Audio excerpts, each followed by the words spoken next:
É possível afirmar que o secularismo é uma grande síntese de tudo que foi feito até então, porém com menor rigor filosófico e teológico? Aquilo que Charles Taylor chama de imaginário social admite mais conexões devido a uma falta de rigor que a escolástica valorizava mais? Eu pergunto, João, vai me permitir falar um pouco mais do Charles Taylor, minha paixão momentânea. Obrigado. Seguinte, eu não chamaria de síntese, mas eu chamaria de uma consequência. Por quê? O que o Charles Taylor fala? Que é interessante. Novamente, ele atribui à igreja a reforma protestante, mas eu acho que aconteceu muito antes. Eu até entendo o que ele está falando, mas eu atribuo antes. Ele fala que em toda religião, e ele está interessado no cristianismo, né, na cristandade ocidental, mas ele fala, toda religião, sempre existem dois níveis assim de devoção dela. Existe um nível elitizado, ou das elites, né, sacerdotais, teológicas, daqueles então que estão ocupados com aquilo, e os níveis mais baixos, né, os níveis de quem consome e quem frequenta a igreja, de quem não participa na produção efetiva do que essas elites religiosas fazem. E esse espaço ele tem que ser preenchido por uma série de coisas, liturgias, artefatos, que prendam e minimizem essa distância que existe entre a prática elitizada e a prática popular. Eu vou chamar de leiga. Pois bem, ele vai falar que as tentativas da baixa Idade Média de multiplicar o que os protestantes entendem como resquícios de idolatria, os santos, as missas, a Virgem Maria, o calendário litúrgico e tudo mais, visava o quê? Visava aproximar esse leigo dessas religiões, dessas práticas religiosas elitizadas. E que, à medida em que a igreja não foi conseguindo manter isso, por uma série de fatores também, que ele lembra sociais, e a gente está lembrando aqui dos intelectuais, mas ele lembra dos fatores sociais também. Era um aparato pesado para se, por exemplo, ter impostos, cada vez mais impostos. E então as guerras dos papas com os príncipes dos estados nacionais pedindo independência, isso dizia respeito a de pedir independência da carga de impostos. E outras formas, então, com que essa arrecadação começou a ser feita, as indulgências, por exemplo, as famosas indulgências que o Lutero vai se contrapor.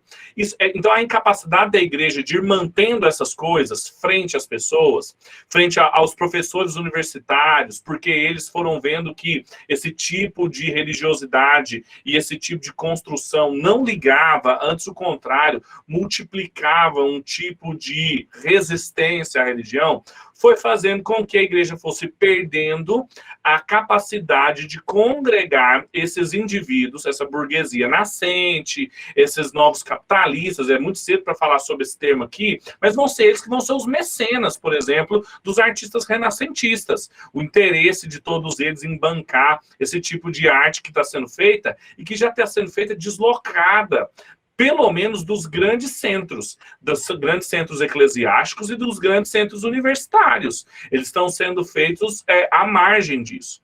E essa incapacidade, o Charles Taylor atribui, então, à reforma, que a reforma cortou essa ligação da elite com o povo, e depois ela não soube articular corretamente o povo, porque ela esmigalhou isso e esfacelou isso com muitas pessoas, e em muitas doutrinas diferentes, em muitas interpretações diferentes da Bíblia, dando lugar, então, à reflexividade que o Fred falou, e tudo aquilo que a gente bem já conhece a história.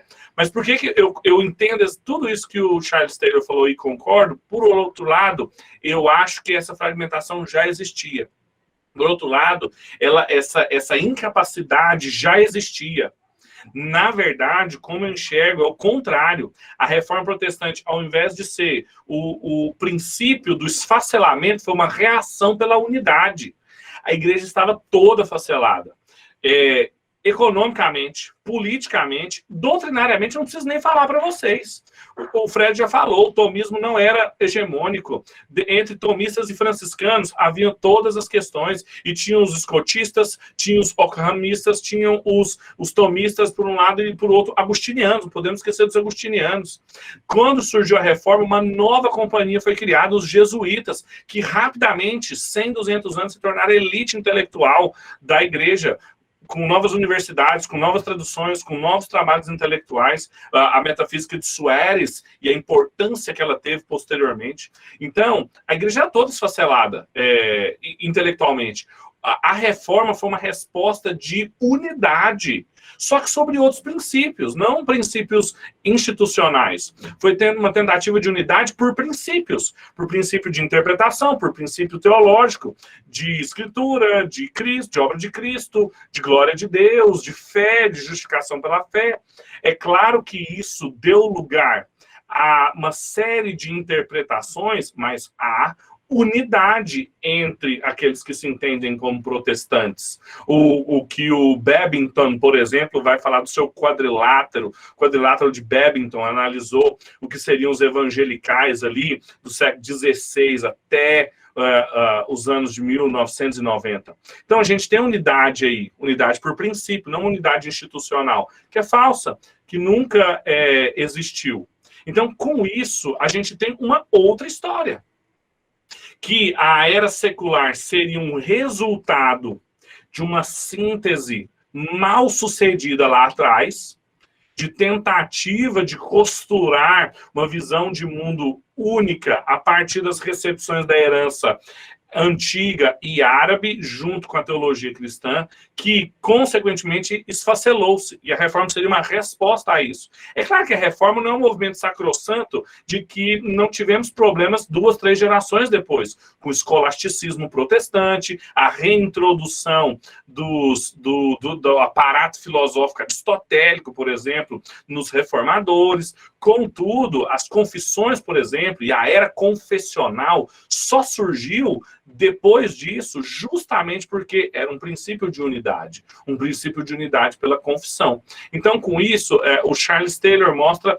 essa natural assimetria entre uma prática religiosa de elite e uma prática de religiosa popular, que precisa de todo esse aparato litúrgico, místico, a quinquilharia religiosa para poder unificar quem tem uma prática popular com quem tem uma prática elitizada. Isso não foi o suficiente por causa de uma série de desdobramentos econômicos, políticos, mas também intelectuais de alguns anos, e que fez com que a igreja se esfacelasse, e aí começassem então os elementos da era secular, que é o humanismo autossuficiente e a sua reflexividade. Agora, a reforma protestante entra nisso como, minha humilde opinião, como uma resposta de unidade.